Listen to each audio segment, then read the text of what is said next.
Hey everyone, welcome back to my channel. In this video, I will talk about 5 essential things graphic designers should do to enhance their skills. ये कोई lecture नहीं होने वाला, इसमें मैं अपने personal learning को आपके साथ शेयर करूंगा। ऐसी 5 इंपॉर्टेंट चीज़ें जो कि एक ग्राफिक डिज़ाइनर को ज़रूर करना चाहिए अपने इस स्किल को इन्हेंस करने के लिए और इस कॉम्पिटिटिव मार्केट में अपने आप को फिट करने के लिए। तो सबसे पहले बात कर लेते हैं सॉफ्टवेयर्स की। सॉफ्टवेयर्स में आपको सबसे पहले एडोब के 2-3 सॉफ्टवेयर्स तो ज़रूर आने चाहिए। एडोब के बहुत सारे सॉफ्टवेयर होते हैं, वीडियो एडिटिंग के भी बहुत सारे सॉफ्टवेयर आते हैं एडोब के, लेकिन एज ए ग्राफिक डिज़ाइनर आपको फोटोशॉप, इलस्ट्रेटर एंड इनडिज़ाइन ज़रूर आना चाहिए। और मैं सॉफ्टवेयर की बात कर रहा हूँ तो आपको सॉफ्टवेयर के साथ साथ AI टूल्स भी यूज़ करना ज़रूर आना चाहिए, जैसे कि मिडजर्नी AI टूल, जैसे गूगल जेमिनाई अभी बहुत ही ट्रेंड में चल रहा है, वो भी आपको आना चाहिए। और ऐसे बहुत सारे टूल हैं जिसके बारे में मैं एक डिटेल में वीडियो बना सकता हूँ। अगर आपको चाहिए तो आप मुझे कमेंट में बता सकते हो। इन सारे सॉफ्टवेयर्स को सीखने के लिए आपको सबसे ज़्यादा प्रैक्टिस पे फोकस करना होगा। प्रैक्टिस ही एक ऐसी चीज़ है जिससे आप इन सारे सॉफ्टवेयर को ईजिली सीख पाओगे। जैसे कि हम जिम जाते हैं, हम एक हफ्ते में हमारी बॉडी नहीं बनती। अगर हम लगातार 2-3 महीने 6 महीने जाते हैं तभी कुछ रिजल्ट देखने को मिलता है। उसी तरह आप डेली इन सारे सॉफ्टवेयर्स की प्रैक्टिस करोगे, इसे यूज़ करोगे, इस पे बहुत सारे प्रोजेक्ट्स करोगे तो आपको धीरे धीरे इसमें आपकी एक्सपर्टीज़ आने लगेगी और आप भी इसे ईजिली यूज़ कर पाओगे। AI टूल यूज़ करना सबसे ईजी है, लेकिन AI टूल को यूज़ करने के लिए आपको प्रॉम्प्ट लिखना आना चाहिए। प्रॉम्प्ट लिखने के लिए आपको कोई कोर्स नहीं करना है, कोई भी आपको ऐसे वीडियोस भी नहीं देखना है। वीडियोस देख के आप प्रॉम्प्ट लिखना कभी नहीं सीख पाओगे। आपको प्रॉम्प्ट अपने इमेजिनेशन से लिखना होगा, अपने दिमाग से। आपके थॉट जो चल रहे हैं आपके दिमाग में वो आपको लिखना आना चाहिए। इसके लिए आप प्रैक्टिस कर सकते हो, अपने थॉट्स को लिखना स्टार्ट करो। ChatGPT पे बहुत सारे एक्सपेरिमेंट करो। ऐसे आपके मन में जो भी आता है, जो इमेज आप जनरेट कराना चाहते हो, उस पे आप डाल के देखो। अभी तो बहुत ही ज़्यादा फ्री है, आप इसमें प्रैक्टिस भी कर सकते हो। इसमें कोई आपका ज़्यादा पैसा भी नहीं लगेगा, अभी आपको कोई सब्सक्रिप्शन भी नहीं लेना है, बस आप इसे प्रैक्टिस कर सकते हो फ्रीली, बहुत सारे प्रॉम्प्ट डाल के आप अपने मन से जो भी चाहते हो। इसी तरह आप कोई भी AI टूल यूज़ करना सीख सकते हो। मैं कोई कोर्स रिकमेंड नहीं करूँगा for prompt writing. As a graphic designer आपको आप में इतनी क्षमता होनी चाहिए इमेजिनेशन की कि आप कुछ ऐसा exciting cheese out of the box imagine कर सको और लिख सको, उसे अपने थॉट्स को वर्ड में प्रेजेंट कर सको। That's it.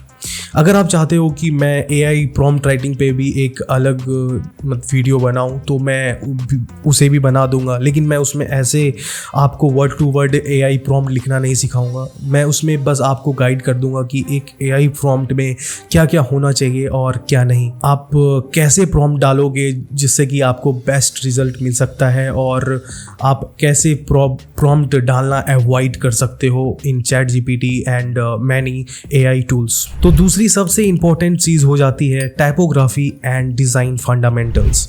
आप अगर ग्राफिक डिज़ाइन अभी स्टार्ट कर रहे हो तो सॉफ्टवेयर आप सीख चुके हो, लेकिन आपको डिज़ाइन फंडामेंटल्स बिल्कुल भी पता नहीं है। आप क्या डिज़ाइन कर रहे हो और आपके डिज़ाइन का थीम क्या है, और आप किस इंडस्ट्री के बारे में कैसे पता कर सकते हो कि मुझे इस इंडस्ट्री में इस तरह के फॉन्ट्स यूज़ करने चाहिए, इस तरह के कलर्स यूज़ करने चाहिए।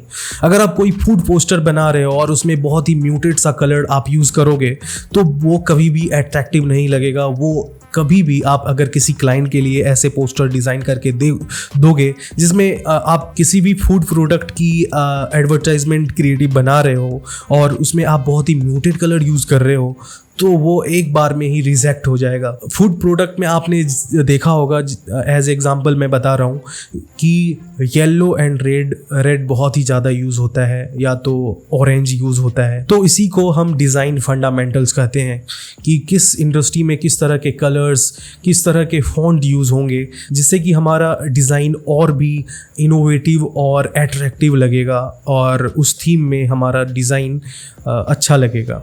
अब बात करते हैं टाइपोग्राफी की। अगर टाइपोग्राफी में आप अगर किसी सीरियस न्यूज़ को बता रहे हो, कोई आप न्यूज़ कैराउजल बना रहे हो, या तो आप किसी मान लेते हैं फार्मा इंडस्ट्री का पोस्टर बना रहे हो और उसमें आप डेकोरेटिव फॉन्ट यूज़ कर लेते हो। डेकोरेटिव फॉन्ट हम किसी भी स्किन केयर प्रोडक्ट या किसी भी किड्स प्रोडक्ट में यूज़ करते हैं, उसे आप अगर किसी सीरियस फार्मा या किसी भी ऐसे फाइनेंस से रिलेटेड या किसी बिजनेस से रिलेटेड या एजुकेशन से रिलेटेड पोस्टर में इसे यूज़ करोगे तो ये बहुत ही अजीब लगेगा।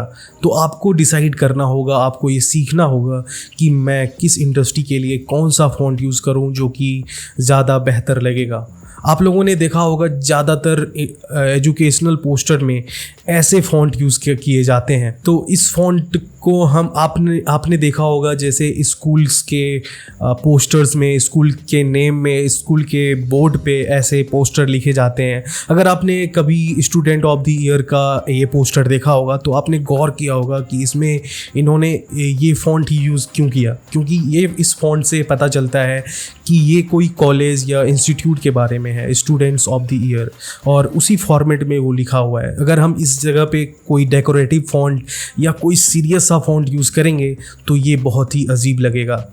तो इस तरह से हम अपना फ़ॉन्ट टाइपोग्राफी डिसाइड करते हैं और हमें इसी तरह से यूज़ करना होता है डिज़ाइन फंडामेंटल्स। अगर आपको इस पे डिटेल में वीडियो चाहिए तो आप इसके लिए भी कमेंट कर सकते हो, मैं एक डिटेल वीडियो बना दूंगा। आजकल आप लोगों ने देखा होगा कि आज बहुत सारे लोग ज़्यादातर अब स्टैटिक पोस्टर्स पे रिलाई नहीं करते, वो लोग अब मोशन चाहते हैं पोस्टर्स में।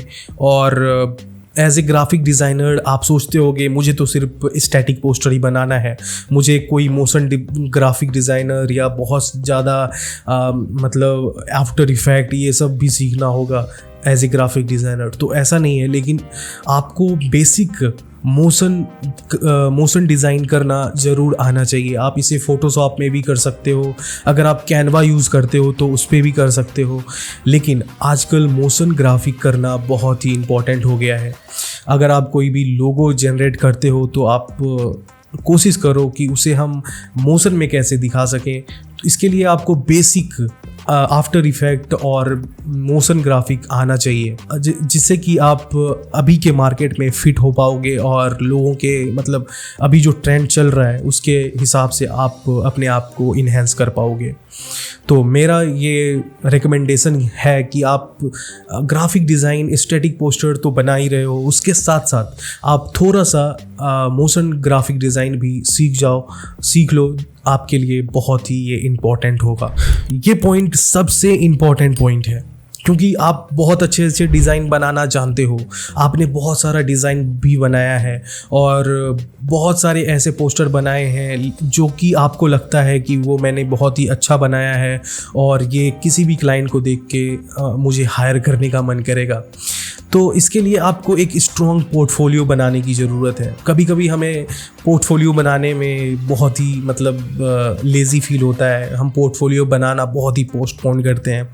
मेरे साथ भी ऐसा ही होता है, मैं पोर्टफोलियो रेगुलरली अपडेट नहीं करता, लेकिन ये बहुत ही इम्पॉर्टेंट पॉइंट है कि आपको पोर्टफोलियो बार बार ज़रूर अपडेट करना चाहिए। पोर्टफोलियो अपना हर इन 6 मंथ ज़रूर अपडेट करो, और जिससे कि जो आपकी क्रिएटिविटी है वो लोगों को पता चल सके और वो आप में ही अंदर मतलब ना रह जाए, वो आप दिखाओ अपने पोर्टफोलियो में और अपने पोर्टफोलियो पे ज़्यादा से ज़्यादा काम करो। 5th पॉइंट, और ये पॉइंट भी बहुत ही इम्पॉर्टेंट है, अगर आप एक बार 3-4 सॉफ्टवेयर सीख लेते हो और अपने आप में बहुत ही मतलब सोच लेते हो कि मैं ग्राफिक डिज़ाइनर बन गया, अब मुझे इसी पे यही काम बार बार करना है और अब मुझे कुछ नहीं सीखना, लेकिन ये सबसे गलत बात होती है। और इस ग्राफिक डिज़ाइन के फील्ड में आपको हर दिन कुछ नया सीखना चाहिए। इसके लिए आप नए डिज़ाइन ट्रेंड्स को देखो,